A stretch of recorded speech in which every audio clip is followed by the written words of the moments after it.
एक गांव में एक समर नाम का आदमी रहता था जो कि अपनी लाइफ से बहुत ज्यादा परेशान था क्योंकि उसकी लाइफ से एक प्रॉब्लम जाती नहीं दूसरी आ जाती थी। एक दिन एक संत का कारवां उस गांव के पास से गुजर रहा होता है, इसलिए वो लोग डिसाइड करते हैं कि वो उस गांव में कुछ दिन रुककर आराम करेंगे। अब मौका देखकर गांव के सभी लोग अपनी प्रॉब्लम्स लेके संत के पास आने लगते हैं। उन्हें देखकर समर भी डिसाइड करता है कि वो भी अपनी प्रॉब्लम्स को लेकर संत के पास जाएगा। वैसे तो वो अगली सुबह होते ही उनसे मिलने के लिए निकल जाता है, पर वहाँ पर उनसे मिलने के लिए पूरा गाँव आया होता है, इसलिए उसकी बारी आने में शाम हो जाती है। उनसे मिलके वो बताता है कि बाबा मेरी लाइफ में बहुत दुख है, प्रॉब्लम्स मेरा पीछा ही नहीं छोड़ती, कभी बिजनेस में कभी फैमिली में, और इस करके मुझे मेरी हेल्थ की भी टेंशन रहती है।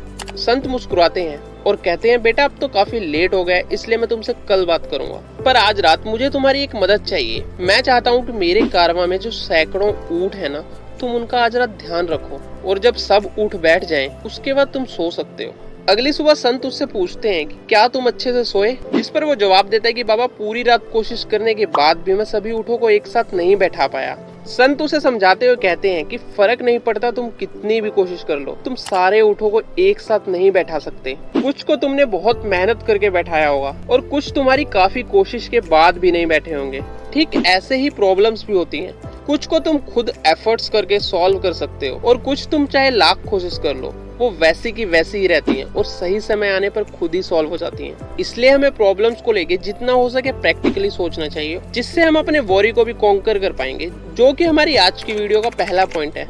Point number 2, the art of ignorance. दोस्तों अब मैं ये नहीं कहता कि आप अपने डर को इग्नोर करो, क्योंकि वो चीज बिल्कुल भी सही नहीं है, लेकिन हाँ कई बार जो आसपास के लोग आपके बारे में ओपिनियन फॉर्म करते हैं ना, अपने काम पर या अपने गोल्स पर फोकस रहने के लिए ना, इस चीज को आपको इग्नोर करना काफी जरूरी हो जाता है। एग्जाम्पल के लिए एक स्टोरी बताता हूँ। एक स्कूल में कुछ बच्चे मस्ती करने के लिए ना एक लड़के की शर्ट की बैक साइड पर एक लेबल लगा देते हैं जिस पर लिखा होता है आई एम स्टूपिड। देन जब उनके टीचर क्लास में आते हैं, वो बोर्ड पर एक काफी डिफिकल्ट सवाल लिखते हैं जो क्लास के सभी बच्चों को बहुत मुश्किल लगता है। तभी पीछे से वही बच्चा खड़ा होता है जिसकी शर्ट पर लेबल लगा होता है। नाउ जब वो सवाल सॉल्व करने के लिए आगे जा रहा होता है ना, सभी बच्चे उसे पीछे से देखकर हंस रहे होते हैं और उसके बारे में बातें कर रहे होते हैं, लेकिन उसे कोई आइडिया नहीं होता कि ये बच्चे किस पर और क्यों हंस रहे हैं, और वो उस सवाल को सॉल्व कर देता है। जिसके बाद ना उसके टीचर उस लेबल को देखते हैं और उसे हटा भी देते हैं और साथ में ही उसे एक लेसन भी देते हैं कि अगर तुम्हें इस लेबल के बारे में पता होता ना और ये पता होता कि ये सब तुम्हारे ऊपर हंस रहे हैं, तो ये सवाल तुम कभी सॉल्व नहीं कर पाते। Point number 3, subconscious programming.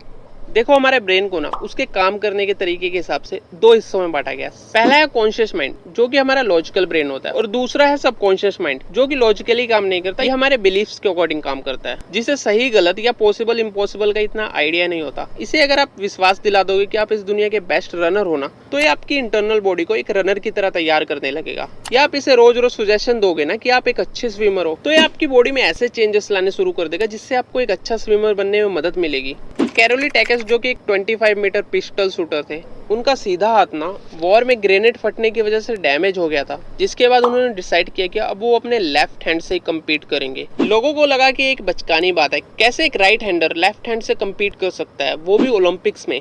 लेकिन उन्होंने 2 ओलंपिक्स वॉर की वजह से कैंसिल हो जाने के बाद भी 8 साल अपने लेफ्ट हैंड से प्रैक्टिस की, और ना सिर्फ कम्पीट किया बल्कि लगातार 2 बार ओलंपिक्स में गोल्ड मेडल भी जीता। उन्होंने अपने एक इंटरव्यू में बताया कि इन 8 सालों की प्रैक्टिस के दौरान उन्होंने खुद को ये यकीन दिलाया कि वो एक लेफ्ट हैंडर है, जिसकी वजह से वो ये करने में कामयाब हो पाए। और इसी टेक्निक को सबकॉन्शियस प्रोग्रामिंग कहा जाता है, जिसका इस्तेमाल कई बड़े एथलीट, फिल्म स्टार और प्रोफेशनल्स करते हैं। Point number 4, control your emotions.